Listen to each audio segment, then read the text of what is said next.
வணக்கம், நான் உங்கள் மொழி பேசுகிறேன். இது சயின்ஸ் ஃபேக்ட் இன் தமிழ்.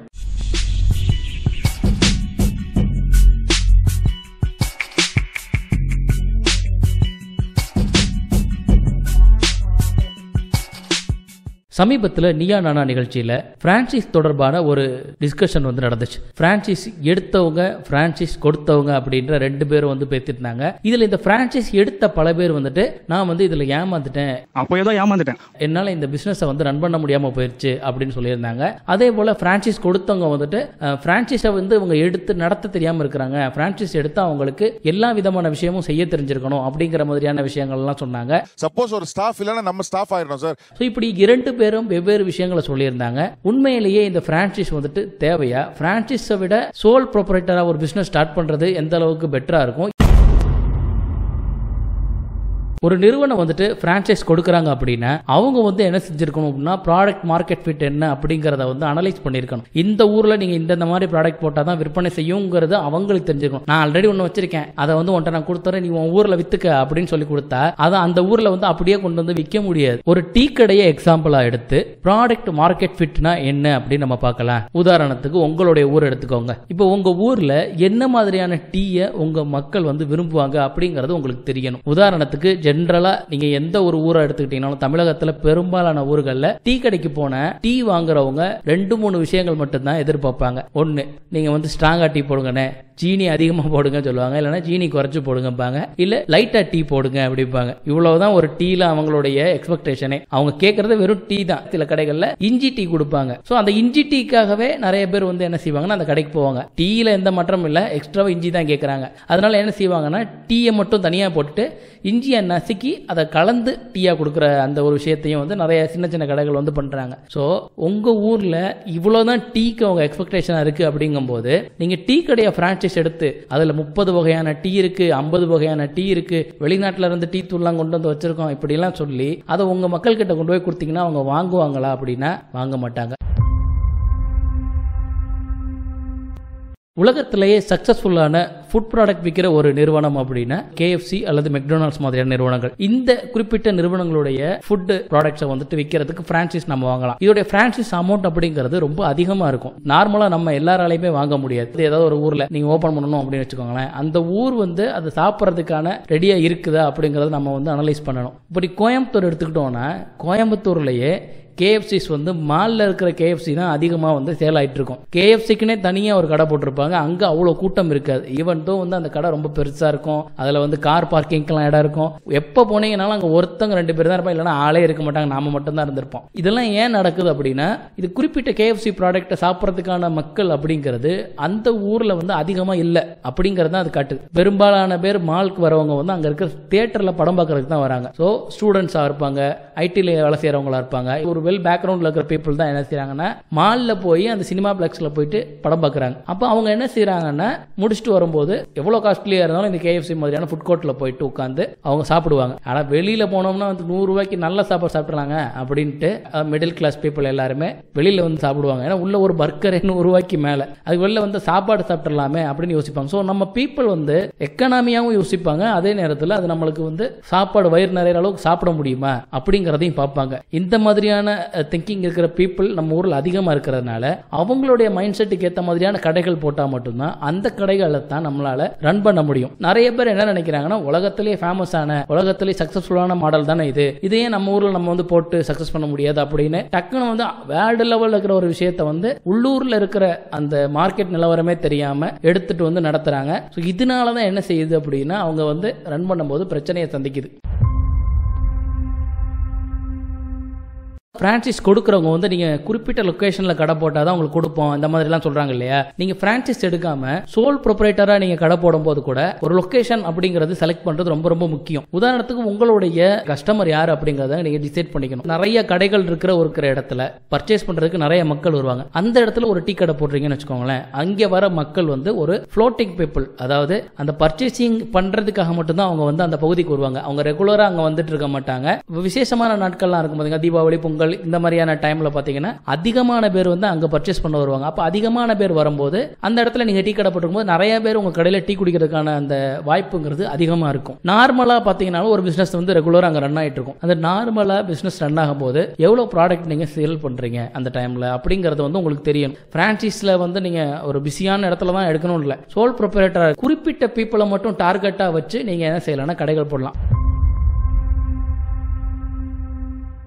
லோக்கல் மார்க்கெட்ல நம்ம ஒரு கடையை எஸ்டாப்ளிஷ் பண்றோம்னு வச்சுக்கோங்களேன். அந்த கடையை நம்ம எப்படி எஸ்டாப்ளிஷ் பண்ணோம் அப்படிங்கறதுடைய அடிப்படை நமக்கு தெரியணும். உதாரணத்துக்கு என்னோட நேட்டிவ் பிளேஸ்ல ஒரு டீ கடை இருந்துச்சு. இந்த கடை ரொம்ப நீண்ட நாட்களுக்கு இருந்துச்சு. வேற வேற இடங்கள்ல இருந்து கூட, அதாவது ஒரு 2 கிலோமீட்டர் தள்ளி இருக்கிறவங்க கூட சரி லிங்கால போய் டீ குடிப்போம்பா அப்படின்னு சொல்லிட்டு அந்த டீ கடைக்கு வந்து டீ குடிச்சிட்டு போவாங்க. இந்த கடையில வந்து அவங்க டீக்காக மட்டுமே அவங்க வரதில்லை. அவங்க வந்துட்டு கேசரி போடுவாங்க, மொச்சக்கொட்டை போடுவாங்க, பட்டாணி வச்சிருப்பாங்க, சுண்டல் போட்டிருப்பாங்க. இப்படி நிறைய வெரைட்டிஸ் ஆஃப் ஸ்நாக்ஸ் வந்து நிறைய அங்க கிடைக்கும். எல்லாமே சூடா இருக்கும். கேசரி எல்லாம் பாத்தீங்கன்னா 1 hour தான் அங்க இருக்கும். அந்த கேசரிக்காகவே வந்து கிளம்பி வந்து சாப்பிடுறவங்களா இருப்பாங்க. இப்ப அதே கடை, அந்த கடை இருந்த இடத்துல இப்ப ஒரு பிரான்சைஸ் எடுத்து வேற ஒருத்தவங்க வந்து கடை வச்சிருக்காங்க. ஆனா அந்த பிரான்சைஸ் எடுக்கப்பட்ட கடையில கூட்டம் இருக்கா? அதே சேம் டீ கடை தான் அவங்க வச்சிருக்காங்க. ஆனா கூட்டம் இருக்கான்னு பாத்தீங்கன்னா கூட்டமே இல்லை. ஏன் அப்படின்னா அந்த இடத்துல இருக்கும்போது என்ன விஷயத்துக்காக அங்க மக்கள் வந்து டீ குடிக்க வந்தாங்களோ அதை இப்ப புதுசா பிரான்சைஸ் எடுத்து பண்ண கடையில அவங்களால கொடுக்க முடியல. மக்கள் ஏற்கனவே அங்க ஒரு குறிப்பிட்ட விஷயத்துக்காக தான் டீ குடிக்க வந்திருப்பாங்க. அது அங்க இல்ல அப்படிங்கிற பட்சத்துல அந்த இடத்தை தேடி வந்து மறுபடியும் குடிக்க வர மாட்டாங்க. அதே மாதிரியான வேற எந்த இடத்துல இருக்கோ அங்கதான் திரும்பவும் போவாங்க. லோக்கல் மார்க்கெட்ல உள்ள மக்களுக்கு எது விருப்பமா இருக்கு அதை நாம ஃபில் பண்ற மாதிரியான ஒரு கடையை போட்டா மட்டும்தான் நம்மளால லோக்கல் மார்க்கெட்ல சர்வே பண்ண முடியும்.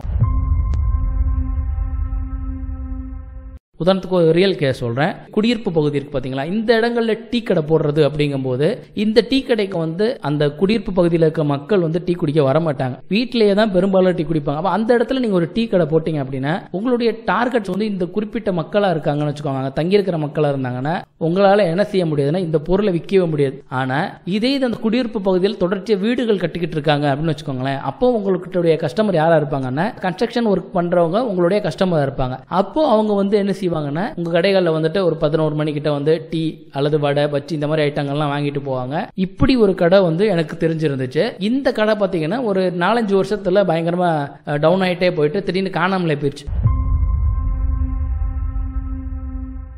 என்ன அப்படின்னு விசாரிச்சா இன்னொருத்தர் வந்துட்டு தன்னுடைய வண்டியில டீ, வடை, பஜ்ஜி, சமோசா இந்த மாதிரி ஐட்டத்தை எடுத்துட்டு இந்த கட்டுமான பணிகள் செய்யறவங்க எங்கெல்லாம் இருக்காங்களோ அந்த இடத்துலயே போய் அவர் டீயை வந்து டைரக்டா டெலிவர் பண்ணிட்டார். ஸோ ஆல்ரெடி ஒரு பிசினஸ் மாடல் அவங்க ரன் பண்ணும்போது அதை விட இன்னொரு பிசினஸ் மாடலை கொண்டு வரும்போது அந்த மார்க்கெட்ல ஏற்கனவே எஸ்டாப்ளிஷ் ஆன ஒரு கடையால தொடர்ச்சியா ரன் பண்ண முடியல. ஏன்னா இந்த புது மாடல் வந்து அப்போ வந்து அதுதான் தேவையானுச்சு. ஏன் அப்படின்னா இங்க கஸ்டமர் அப்படிங்கிறது அந்த பகுதியில் தங்கியிருந்த மக்கள் கிடையாது, அந்த கட்டடங்கள் கட்ட வருகிற அந்த தொழிலாளிகள் தான். அப்ப அவங்கள போக்கஸ் பண்ணும்போது அவங்க இருக்கிற இடத்துக்கே ஒருத்தன் போறான் அப்படின்னா அவங்ககிட்ட தான் அவங்க தாராளமா வாங்குவாங்க. சோ அப்படிதான் இந்த பிசினஸ் மாடல்ல பிக்ஸ்டு கடை வச்சவர் வந்து ஃபெயிலியர் ஆகும், தொடர்ச்சியா போய் அந்த ஸ்பாட்லயே கொடுத்தவர் வந்து சக்சஸ்ஃபுல்லாகவும் இன்னும் ரன் பண்ணிட்டு இருக்காரு. சோ இதை என்ன சொல்லுவாங்க அப்படின்னா காம்படிட்டர் மார்க்கெட் ஸ்டடி அப்படின்னு சொல்லுவாங்க.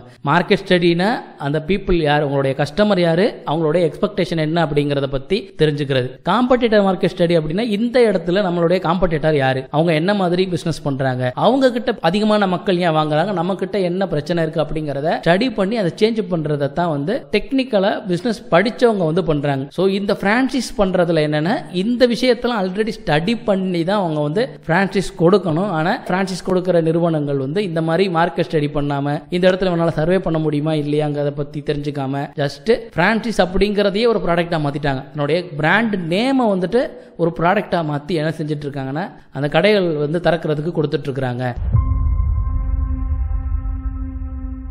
சரி, நீங்க இப்ப பிரான்சைஸ் எடுக்கணும் அப்படின்னா எச்சரிக்கை உணர்வோடு ஒரு பிரான்சைஸை நம்ம எப்படி எடுக்கிறது, எந்த நிறுவனத்துக்கிட்ட இருந்து நம்ம பிரான்சைஸ் எடுக்கலாம், ஸ்கேம் பண்ற பிரான்சைஸ் நிறுவனங்களை எப்படி ஐடென்டிஃபை பண்ணலாம், இந்த மாதிரியான விஷயத்துக்காக ஒரு 5 விஷயத்தை நான் சொல்றேன்.